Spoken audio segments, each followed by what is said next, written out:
Hello, everybody. I am your host, Joshua Void, and tonight on the Atheist Uprising, we're going to have a fantastic conversation. Or actually, not conversation, we're just going to have a talk. We're going to have a talk on death and how, as an atheist, we can kind of prepare for that moment.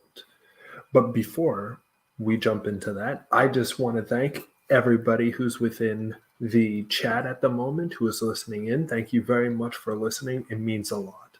Secondly, who I want to thank are our Patreon supporters, Linear and TART. Thank you so much for supporting us with for promoting such great videos, and also for helping us promote such great videos and your support as patrons. So I really do appreciate that as well. So without further ado, let's get into it. So for me, as an atheist, and definitely when I was a new atheist, it was very difficult to think on death for me, because I always used to think, well, if there's nothing after death, if there's no afterlife, then what is the point of living this life? What is the purpose of living this life? However, after a while, I started to delve into this thought more and more and more. And after a while, I started to realize that there is obviously purpose. It's not death is purpose, but I mean, you create your own purpose. You create your own value. We constantly create our fundamental building blocks when we interact with each other. And through there, we kind of tweak and preserve things that we like about our character. We get rid of things that we don't like about our character, and we constantly develop ourselves until the final curtain call, our death. And what we start to realize is that sometimes our life is a slow amalgamation of what our ending will be and how we will be remembered, in a sense. So for me, as an atheist, I think that death, or at least now, I have come to certain terms about death. I'm not afraid of death anymore. Obviously, I'm not stating that I would wish to do harmful things to myself. I'm not stating that at all. But what I'm stating is that when my time comes, I feel more at ease with that from the simple things that I've figured out after a while.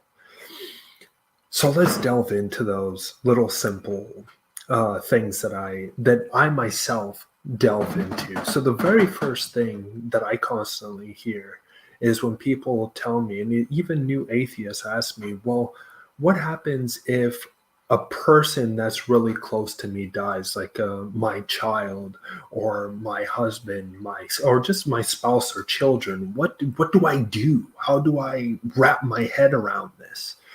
And a lot of times this has made me sit back and wonder and ponder, how could I answer these people? How could I state that being an atheist and then just sort of say, well, you have to live with it? Like, obviously, yes, that is the fundamental point. You must live with the person no longer being there, and it's the most devastating thing that can possibly happen.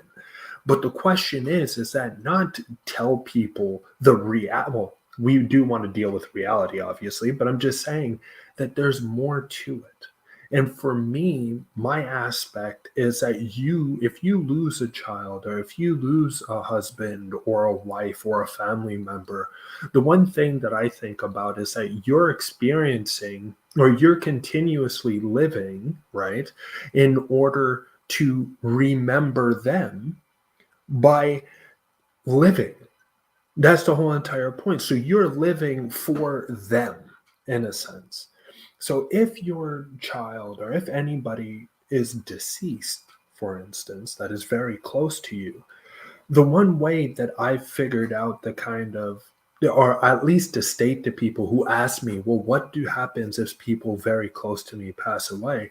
I say, live for them in a sense, which technically means live with the memory of them, right?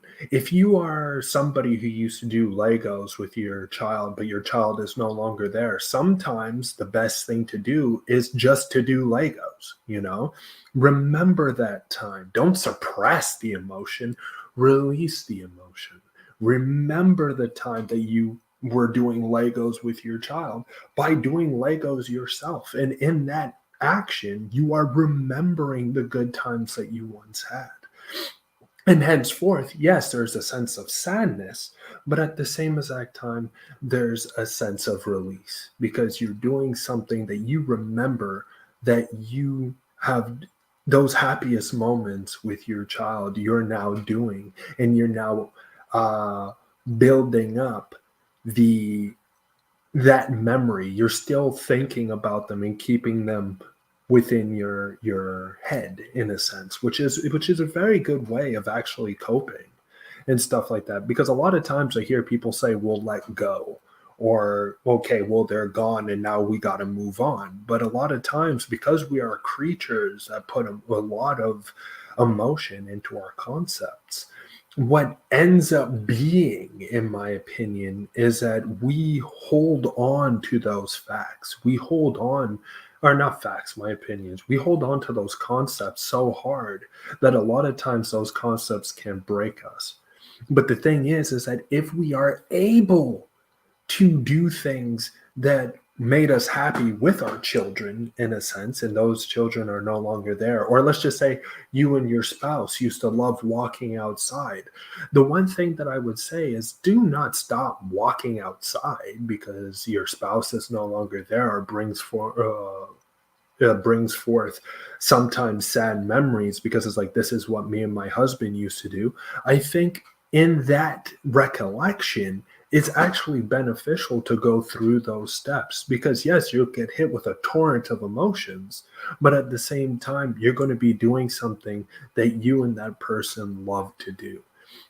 In that instances, I think that would be something to help individuals overcome I wouldn't say the complete sadness, because we'll never be completely over those individuals who have departed, or who are dead, I should say. But still, at least you're able to keep them within your mind through your actions and what you do, through your walks, through the things that you once did with them. Now you're doing in order to remember them, so that they're never far away from your thoughts, because even though that they may be gone in body, in thought, they can be there as well. So that's actually a pretty good way of how I've come to terms with uh, if a loved one does pass away. My number one thing is to make and do things that I once did with that individual. And I think that will help people not move forward, but to cope with death. The other thing that I was also thinking too, when it came to atheism and death, is how can we ourselves come to terms with it? Meaning, we know our death is inevitable. We know as atheists that there is no afterlife that is coming to us. Oh, thank you for letting me know. I might need to switch out chairs if my chair is making a lot of noise. Let me know if it starts getting way too unbearable, and then after I'll just switch in a chair, and yeah, well, hopefully that will fix the issue. But and thank you for letting me know, Linear. But the one thing that I looked at when delving into this is that we as a species like to believe. Okay, I got you. We as a species have a tendency to want to make our lives have meaning and have purpose. And a lot of times, what a lot of people equate with that is that, like, we want to look back at our achievements like we've always done. And I think, yeah, the chair is making a little too much noise. Please forgive me as I get another chair so that I don't keep making all this noise for you, the viewer, who are trying to listen in to this conversation. So I do apologize. Let me just be right back.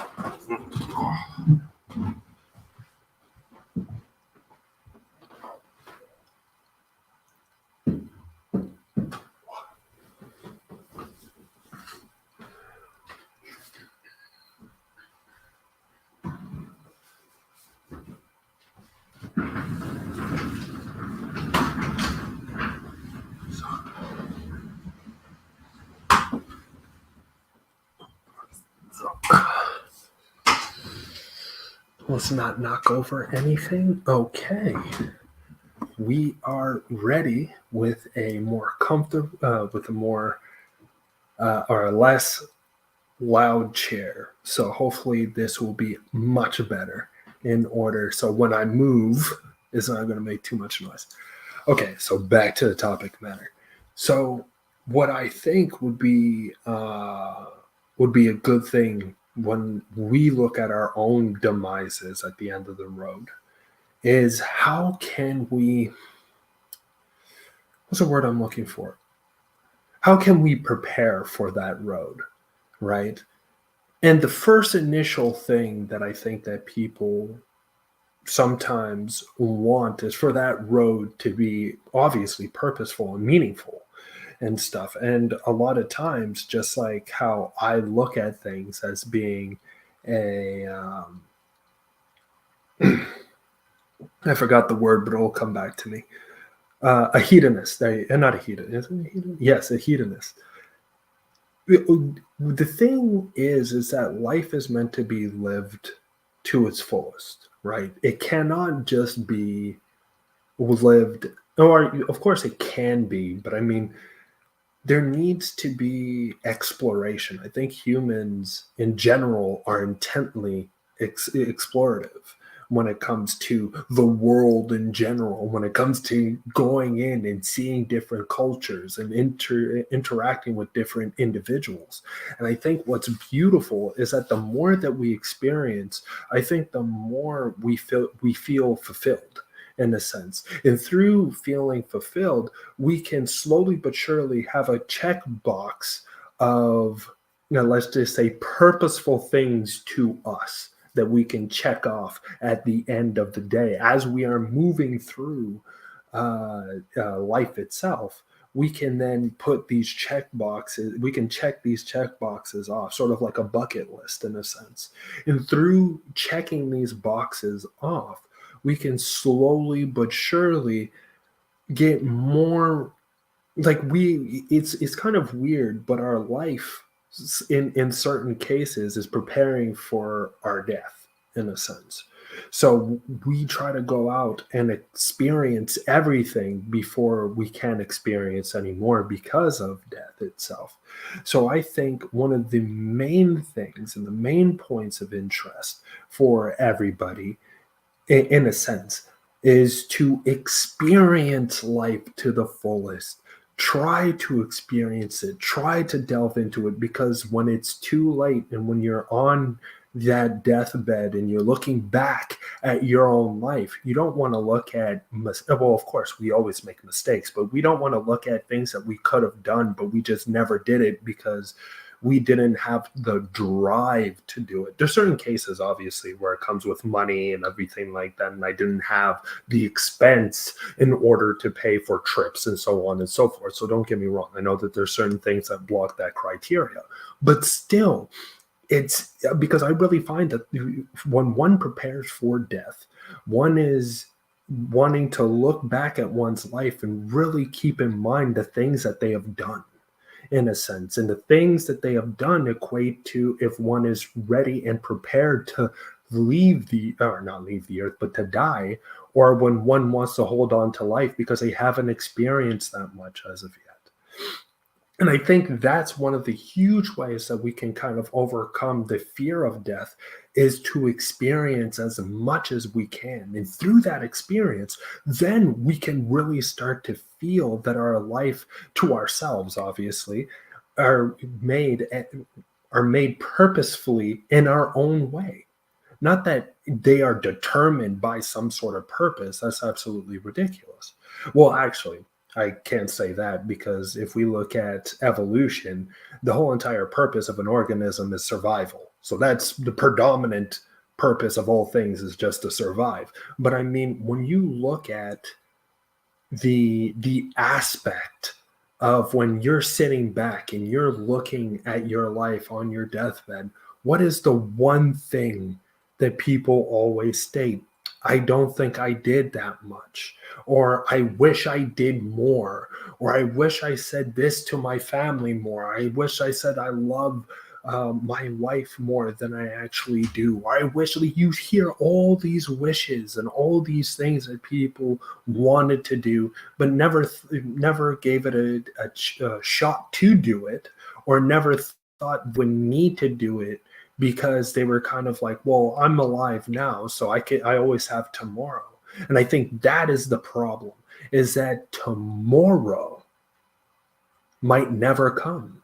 So do all the things that you want to try to do today. It's like, obviously, I mean, within within reason. But I mean, like, if you feel like you never really said I love you to somebody who you truly care about, the best thing to do is to state it. State that I love you to that person, because you never know. Tomorrow is not guaranteed. And tomorrow can be taken away like this. In a blink of an eye, tomorrow can be gone, and you will never be heard from again, because you are gone. You're dead. But if you state the things that you truly care about for the ones that you love, then right there, it kind of drastically reduces the burden of death, because it's like, hey, you know what? I am living my life to its fullest. And henceforth, when death comes, I'm more happy at the checklist that I've checked off than the things that I was never able to do. And I think that is the thing, another sort of way to look how, if we look at atheism, how atheism can cope, or how atheists can cope with death. Do the best that you can in the now. Do not do the best.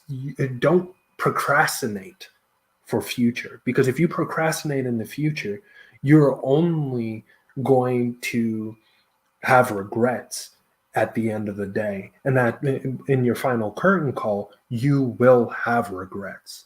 And I think what people don't realize is that they hold on to life, but they don't appreciate it, in a sense. It's a weird thing. It's like, I love life so much, but at the same time, I got tomorrow to think about the things that I should be thinking about today, but tomorrow is going to come, and tomorrow is going to come. And all of a sudden, those tomorrows, those days roll into weeks, those weeks roll into months, those months roll into years, years roll into decades, and all of a sudden, you're wondering where all the time went. What the fuck happened to all the time? And then finally, you're in your curtain call, and you're looking back at your life like, my God, I was procrastinating the entire fucking time. And I should have experienced. I should have dove into life. I should have dove into the amalgamation of what life is giving us. But sadly, a lot of times, and I'm also to blame with this as well, we have this tendency to sit back and say, tomorrow. And that tomorrow leads to us not doing the things that we want to do, not saying I love you to the people who we should be saying love you to, not cherishing the people that we have around us at this very time. And that is the problem, I think, with the conditions today, and why people feel so alone and isolated, in a sense, is because not only are human beings nowadays so individualistic, but even inside the family, it's so individualistic. Everybody's doing everything in their own time, in their own space, and their own things. What end up happening is that nobody really gets to know each other that much anymore. And what happens?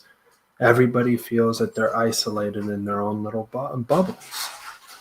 And if that is the case, and some people are happy with that, don't get me wrong. I'm not trying to say that people aren't happy with that. There are some people who love being alone or love being with the minimum amount of people at a time.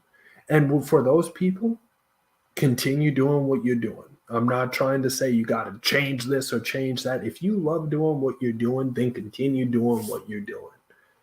But the question is for the people who are out there who are looking at their life and saying, I have no purpose. And death, as I stated, is right around the corner. A lot of people don't necessarily realize this because they're just kind of like, well, I'm young. I can't die until I'm like 60 or I'm 80 or I'm 90 years old. I got my whole life ahead of me. That's not really how it works. Life is not guaranteed. Yes, you are born into this world. And even that is mind-boggling in the first place. Because out of all the other, and I know this is kind of a tangent, but it kind of goes into the aspect of death in and of itself, is that out of all the other sperm cells heading towards that egg, which are in the millions, you were the one that made it. Well, the tons of others died off. And that means that you only just started off in life, right? You had to battle against race against time. You made the race. You are now in the race of life. And that's where we don't take into account how much it has I am confirmed the best part. Indeed. Actually, hold on. Before I continue, I just want to look at the chat for a few seconds. Electro Live, how are you doing, man? Welcome to the show. Oh, welcome to the show. I don't even know what the hell I'm saying. Welcome. Glad to see you inside the comments section. It is ultimate to see you here. Linear, thank you for coming. Thank you for being here. Awesome. You are all amazing. Thank you for coming in. Thank you for supporting and everything, because it really does mean a lot to me. And this is the thing that I feel that people, back to the conversation, my apologies. That's the thing that I think people don't realize. And I know a lot of people don't like being preached to and everything like that. And they might think that at this very moment, I am preachy to the audience members. But that's not at all what I'm trying to do. The thing that I'm trying to do is enlighten people into saying that, look, I'm not trying to be your counselor or your life coach or anything like that. But I know that there's so many people at this very moment confused and wondering and literally lost in certain cases, because they're just like, life is moving too fast and I don't feel like I fit in or anything like that. And let alone so many people are just alone as the years go by, and as the years go by, they are alone, and then comes their curtain call, their death, and they have nobody there beside them. Their family, their parents are gone. There's the people who are cousins and everything like that are off doing their own thing, and you're just there alone and just waiting for the inevitable to happen. And that just it tears me up just to think that there are people going through that. It's just like, holy shit. So the whole entire point that I'm trying to say and what I'm trying to delve into is that how has we as atheists, first off, how do we cope with death? But at the second point, how can we we help others cope with death, right?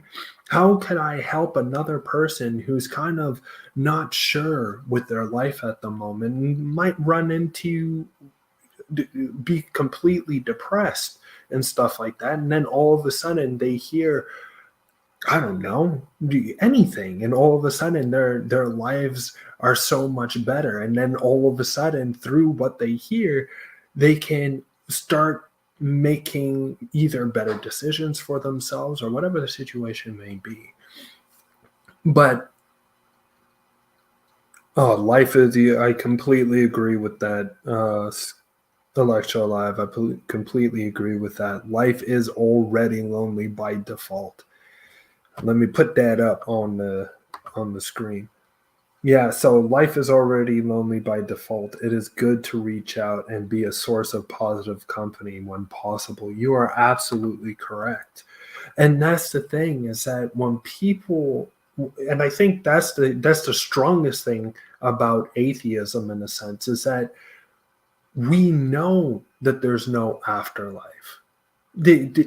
Even though that we want to be as, how could I say it, not as approachable, but we don't really like to state things that seem to be like a positive or an affirmative to any type of question, which is there. Is there an afterlife? Like a lot of people state, I don't know. I don't know. But I think deep down inside, and that's why it does tear us apart. Because seriously, if you were going to meet your family members again and meet your loved ones again, hell, death shouldn't be a sad thing. It should be a thing that everybody fucking rejoices about, because it's like, look, another person is going up to heaven or some sort of paradise, and they're going to be there for the rest of their lives, and then I'm going to go in next, and me and them, we're going to do all the things that we used to do or even more and everything like that. It's going to be great. So that's why when I look at people who talk about immortality and stuff like that, my question is, then why are you sad? Because life is like this. Life is so fleeting in a sense that if when you die you go into eternity, then there's no need to be sad because you're going to see those people again. But I think human beings subconsciously understand that there is no afterlife. And that's why it tears us apart, that when a person dies, we're never going to see them again. We have that inkling, we have that knowledge that we're not going to see that person again. But the thing is that we hold on to our faith strongly because we're like, please let this be real so I can run into our loved ones again, that I can see the person who is now dead again. But I think the reason why it tears us up is because we know that we never will. And from that aspect, I think that being an atheist, we're kind of like the first ones to really look at that, see that, and be like, you know what? We are we are not going to see this person again. This is not something that is debatable. We're not. And henceforth, what is the one way to truly show somebody that you do care for them and everything like that, is spend time with that individual for as long as you possibly can and everything like that. Spend as much time as you can, because that person, nor yourself nor anybody else, has some sort of determined clock that you can look at and be like, okay, well, they're not going to die until they're 90, so I don't need to do that much with them now. No, they can be gone tomorrow. They can be gone today, tonight, whatever the situation is. And then what? There will be things that you've never said to that person. There'll be things that you've never got to enjoy with that person and everything like that, because you waited too long. And the thing with being an atheist is that we know this. I've waited too long. So henceforth, as an atheist, we're already, in my opinion, we already know the cure, in a sense, to that said sadness. And that cure is spending time with people That is the cure. It's not about praying to any god. It's not about getting on your hands and knees and picturing them in your mind when they're gone. Is being with them here and now. And that is the only way how we can truly, when that person is gone, we can say with sadness, but also with a sense of happiness that, you know what, even though that this person is gone, I spent so much time with this person. We've done so much things. We've experienced and explored so many things that, like, though I am saddened that the person is gone, the memories that I have of them are the thing, and their happiness while we were doing things and everything like that is the thing that really keeps me going and everything like that. And I think the reality of things is we got to look at how can we spend more time with our family members, with our children, with our spouses, girlfriends, whatever the situation may be, and how to live life to its fullest. Because as I stated, tomorrow is never guaranteed. And tomorrow we always, I think the most famous saying that I quote goes a little like this: graves is like the graveyard is filled with ideas for tomorrow. And that's the whole entire point of that quote, is by stating that nobody realized that they were going to die at that time. Everybody just thought, hey, well, tomorrow I'm going to get up and I'm going to brush my teeth and I'm going to go to the store and I'm going to do this and I'm going to do that. And there was a whole itinerary list that's now gone, because that person is no longer there, because they never expected to go that early or that late. They never expected to die that early or that late or anything like that. So this is the whole entire point why I'm creating this video, is that we as atheists, we need to look at, first off, our lives, in a sense, reevaluate what we find precious, reevaluate what we find is worth fighting for or is worth not fighting for. And then from there, we got to look at the broader life. Kids, children, wife, spouse's wife, but I don't know, girlfriend, a plethora of other things, family members, and ask, how are they doing? What are they doing?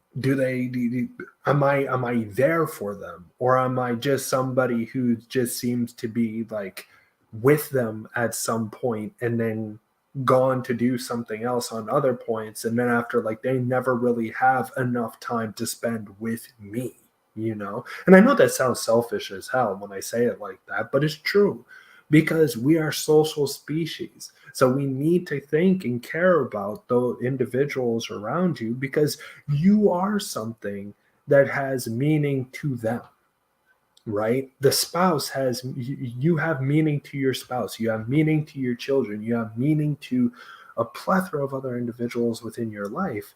And a lot of times, sometimes, to kind of think, well, maybe individuals want to spend more time with me, with just because that might be, I might be fulfilling something that they might not know, or that you might not know what they need, because they won't vocalize it until you spend time with them. And then all of a sudden you're like, holy shit, they seem happier now. Maybe I wasn't spending that much time with them. Maybe that was the whole entire problem and everything like that. And I think sometimes we are wrapped up in our own endeavors. And we really sometimes don't think that other individuals who do look up to us and who do want to spend time with us, they might not say it, but they are thinking it, that they want to spend more time with you for whatever purpose, for whatever reason they want to, right? And that comes to the other aspect of death, in a sense, is what do we do as atheists in order to ready ourselves for that moment? And just like how I stated beforehand, we lose sight, god diddly damn, we lose sight of what is more important to us by being too focused on the small stuff. I could not agree more.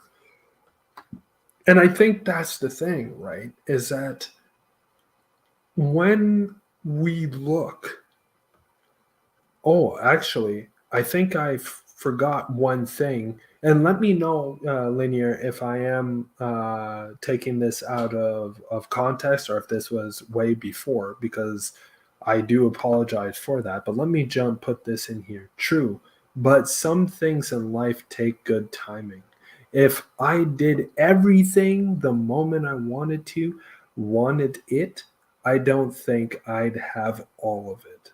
Okay, like my relationship, for example. That is a real good point. I think that is true. It does take, just like how you stated afterwards, strategic timing. I agree that certain things take strategic timing and need to take time in order to grow, right? But the thing is that I kind of see though is that there are certain people who have strategic timing, or they state that they're having strategic timing, but they never do the things that they want to do. They are still waiting for that perfect moment, maybe not perfect moment. I don't want to say perfect moment, but they're waiting for that strategic moment to do the thing, whatever that may be. And then all of a sudden, we never get to it because we're waiting for that one chance. We're waiting for that one go. And then we kind of let it slip through our fingers because we were waiting for that strategic moment to happen. And sometimes you got to make the moment happen.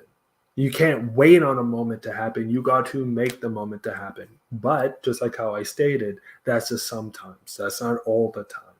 And I think that you are right that sometimes you need to have strategic moments because there are some people who live life to its fullest, but so early in life that everything becomes boring after a while. It's just like, cool, I've lived life and now what?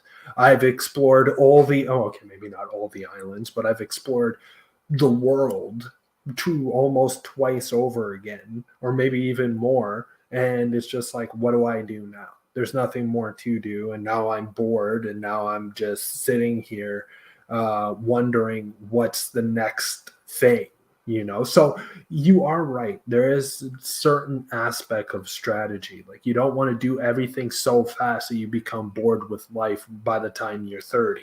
That's not at all the way that we want to go through things, obviously. But I'm just saying that there are also certain things, just like as you stated, just like with relationships and everything like that, that sometimes you have to make that leap. You need to make that jump because maybe that other person might feel the same way, but they're more kind of quiet about it. And if you're like, well, maybe this person, I don't know, does it, like you feel like this person doesn't like you or anything like that, and you stay quiet about it, then the strategic moment passes and you never know when you're going to see that person again.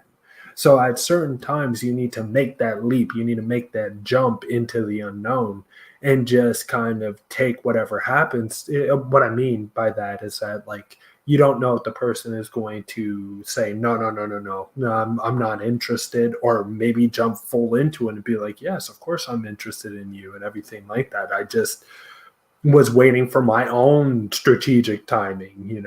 So in all, I think that life is meant for jumps and leaps sometimes into the abyss, and you just got to try to um, engage, right, with whatever happens. And it sucks sometimes when it does, happen, when something negative happens, but still, the life sometimes can't be just waiting on strategic time lots. Sometimes you got to dive into the, as I stated for the fifth time now, into the abyss.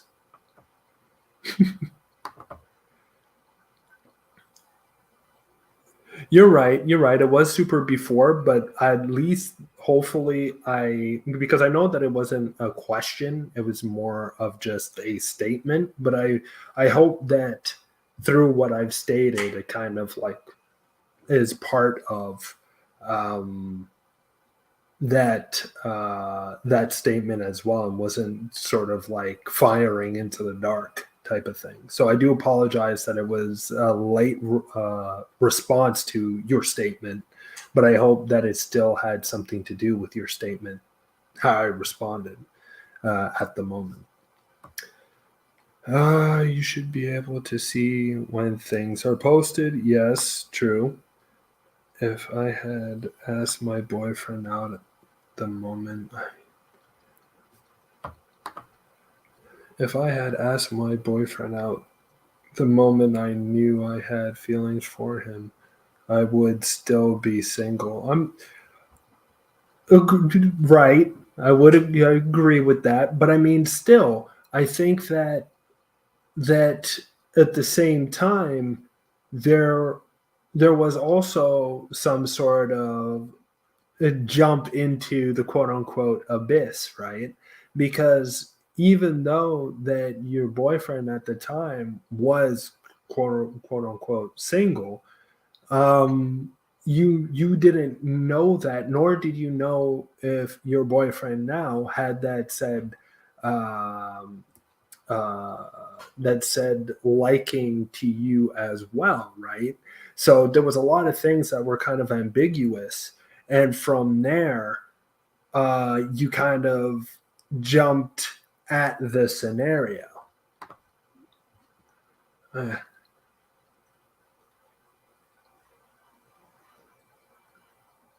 okay, okay. Well, if that was the case, then I guess strategic timing does have a certain inkling in with just the jump, right? Like sometimes it is beneficial to think about things before you do, and other times it's better to just take that leap and take that jump, because you never know what the experience would have not been if you didn't take that chance, or you didn't jump, or you didn't take that offer, or whatever the situation is.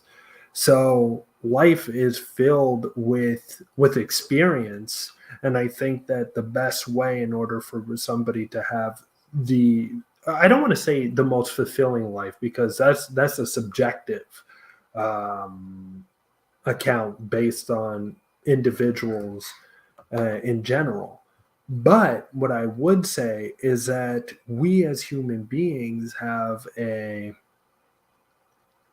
account to ourselves, in a sense, right?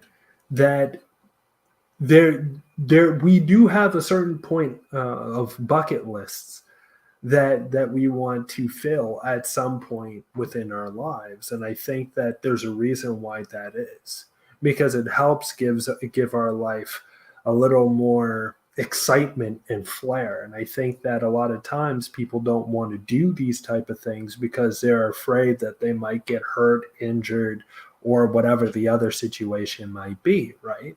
And they don't live life to its fullest. And that's what I'm trying to say right now, is that life is meant to be lived to its fullest.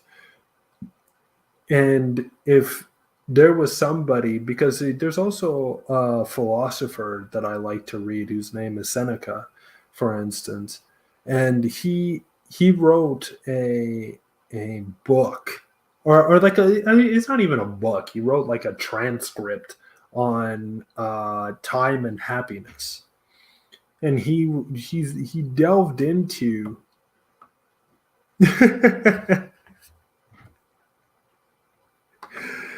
damn right, I agree. That's why I drank wine. Indeed, and that's why I drank. You can't see it at the moment, but beach day ever day. As I spill it all over myself, because I know how to drink.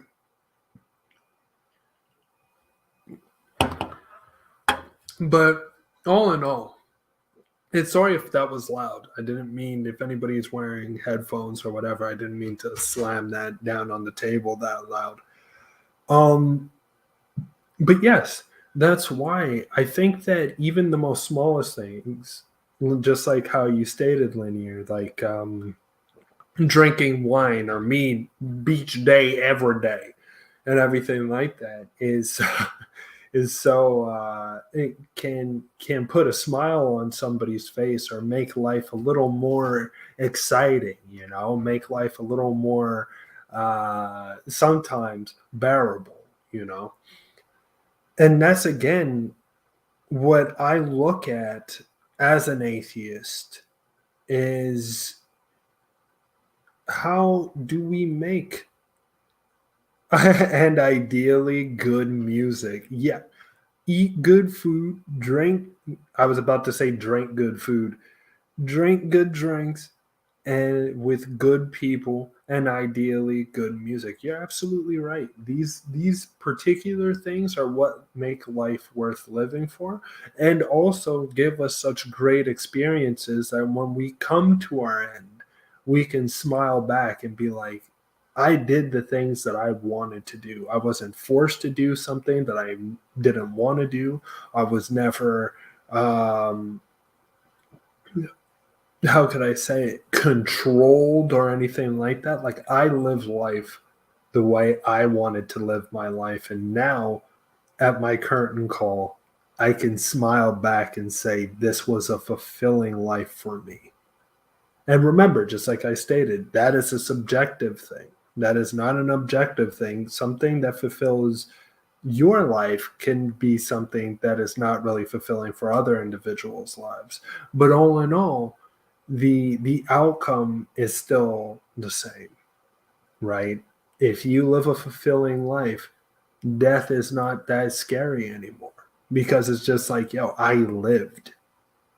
What do you got on me, death? I fucking lived the way that I wanted to live. And now I'm at this moment, this curtain call, and I'm like, cool, I'm ready for the book to be closed. I'm ready for my chapter to come to an end, because there's so many more chapters that are out there, not of for you, but for your next of kin and everything like that, to write their own stories. And this is the final thing that that helps me kind of, well, not helps me, but I mean, that might help people who are like, well, what is the purpose of living if there's no afterlife? What is the purpose of living? Or why be good if there's no afterlife and I just die for no apparent reason, right? And in this type of thought process, I think what we can do is look at to create the environment that provides good memories for the people who you love. So when you pass, the memories that they have of you carry on to, who knows, your grandchildren, your great grandchildren, your great great grandchildren. Just like with my great great grandfather, I know of my great grandfather through my grandfather, who constantly speaks of him, and my father, who constantly speaks of him. And that's what I mean. And I can now pass stories about him on to my own kids and everything like that when I have, because that's the beautiful thing about memories, is that they can be carried on while the person is no longer here. They, now remember, figuratively live on. I don't mean that these people are actually living on through memories, but you are keeping them alive through memories, right? And yes, I've had this conversation with my girlfriend before, And yes, she did say something that was very true. It's not like these are concepts, and the concepts can be not misconstrued, but could be completely different from that individual over time because thoughts and concepts constantly change. So even though the person was actually there, the thoughts and concepts of that person and their characteristics can change over time through the stories that we tell, and let alone through our own readaptation. No, not readaptation. That's not even a fucking word. Through our own reinterpretation of events and of that individual, which I do agree. But at the same time, even though that might not be the person in their full entirety, like how they were in real life, a lot of times just thinking that the person will live on in other people's thoughts and stuff like that, or will be conceptually living on through other people's thoughts. I think that in the end, people who are about to, like, and I think this would be a really good thought process for people, is that if people really look at the picture and they look at it and they say, well, what is the good that comes out of me for doing good? I say, and don't get me wrong, this is subjective. Other people might think, who gives a shit, right?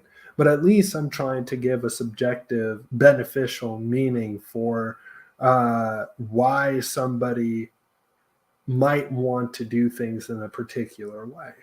First off, the memory of those who you love, right? Or the memory, your memory in the mind of those that you love once you're gone will carry on, and you will be something of an image. You will be something of an ideal, right? Well, my father or my mother used to do A, B, C, and D. So henceforth, I'm going to do A, B, C, and D with my kids in order to help my kids grow and everything like that. And through your actions and through your yeah, I was about to say will, but let me just relax there. Through your actions, you can change the way how people perceive you. And when you're gone, your the concept of you will always be inside people's minds. And I think that in itself is kind of like a sense of immortality. Now, don't get me wrong. Yes, I'm not saying that the soul lives on or anything like that. I'm not speaking like that at all. However, what I am saying is that when people remember you, your your your second, again, it sounds weird, but it's kind of like a nouveau story for you has just begun, right? It's the same exact thing as with Alexander the Great or Julius Caesar and all the rest of these other individuals who we still hear from in history. Akhenaten, right? The very first monotheist to ever walk the bloody earth. And when we really look at these particular individuals, these individuals are almost immortalized in history by their actions, by the ways they did things, by the ways that they acted, and everything like that. And in this type of thing, this is a fantastic way, right, of how we can really delve into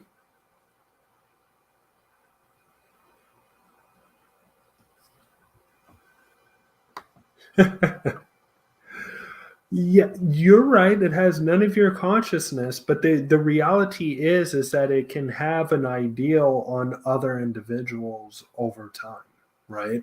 So as I stated, or a concept for other individuals to utilize over time. So just like with Julius Caesar, what was one of the big things that a lot of people, including conquerors and everything like that, liked about Julius Caesar? Yes, is that he conquered Gaul and then won the Civil War, the Roman Civil War, and everything like that. However, what was the other thing that was beneficial about him was he himself having clemency over his enemies. He didn't just massacre everybody who he came across like other Roman generals had done. He utilized a sense of clemency against his, or not a sense, but clemency against with his enemies. And that was something that was hugely influenced tons of generations of, yes, conquerors, but at the same exact time, people who actually looked at, like, how could I interact with my enemy in a sense? How could I change my enemy's mind? And the reality of the situation is that you utilize clemency just like Julius Caesar had done. Or if you want to look at Alexander, for instance, he was the one that literally conquered I was about to say India, but that's wrong. Persia and everything like that. So when we're really looking at history and the history of individuals and the history of these particular individuals that will constantly be there for generations to come and have been there generations prior, that is a sense of immortality of that particular individual. So yes, you are right. This second story has none of your consciousness. Yes, but the idea of you is still out there and is there to, how could I say it, to influence other individuals to come. And that's all I'm trying to say. You can't really call it a second story. Okay. It's just poetic the way that I'm saying. Like, yes, of course that you can't call it. The reason why I call it a second story is that this story has no, how could I say it? It's kind of out of your hands at this point. And that's why it's called a second story, because people now have full reign to your image, to your ideals, to your characteristics. And now we can say that this story of the you, this not autobiography, but this biography of the you now has taken different shapes and different manifestations based on the people who remember you. And if you are even one of those individuals who make it to the top tier of, or not the top tier, but if you make it up to on par with other individuals within civilization, like the Alexanders, like the Caesars, like all these other people, these things can be written for you for millennia to come. And you can be the ideal image for all individuals who read upon your story and everything like that. So it is like a second story, even though that is construed in a way that is no longer you, but those principles that you've held at some point are those said principles that individuals will critique you on still, even though that you no longer exist and you obviously don't care because you don't exist, but they still critique you on it. And henceforth, that is beneficial for those individuals who are looking at your life story when you're gone and saying, look at what this person has done.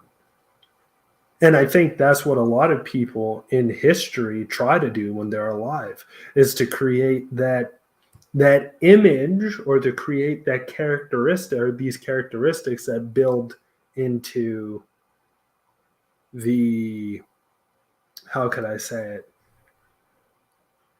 it, which the ideals that will carry past generations, in a sense. And that doesn't mean to other individuals or other people who are outside of your family, but even towards individuals that are within your own family, that these ideals that you hold can continuously pass on until you're no longer thought of anymore.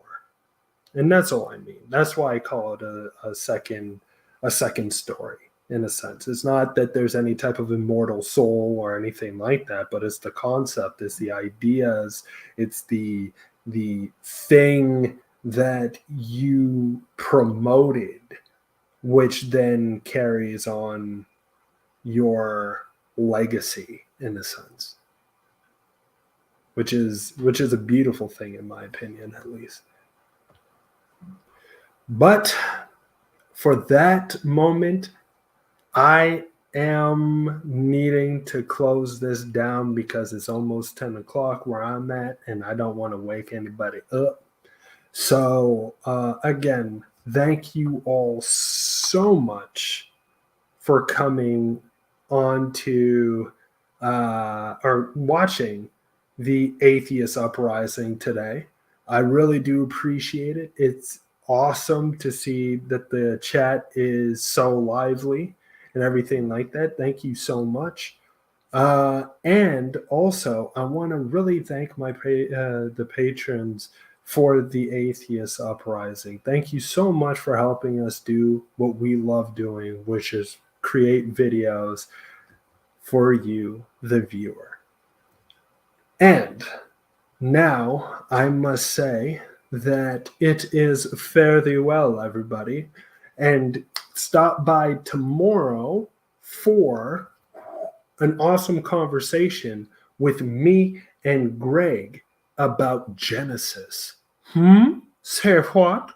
Yes, Genesis.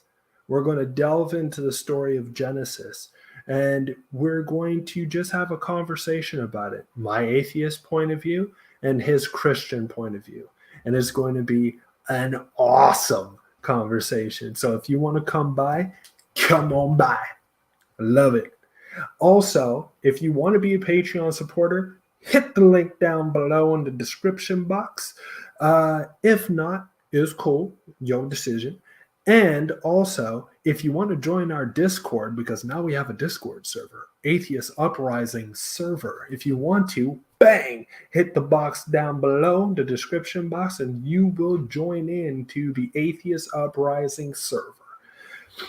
All in all, I just want to say thank you one more time. You guys have been awesome and amazing. Thank you for listening to me ramble for close to an hour and 2 minutes. And I will see you tomorrow at 8 p.m. EST if you are interested in the Genesis conversation. But for now, I say fare thee well, and I look forward to the uprising. See you later.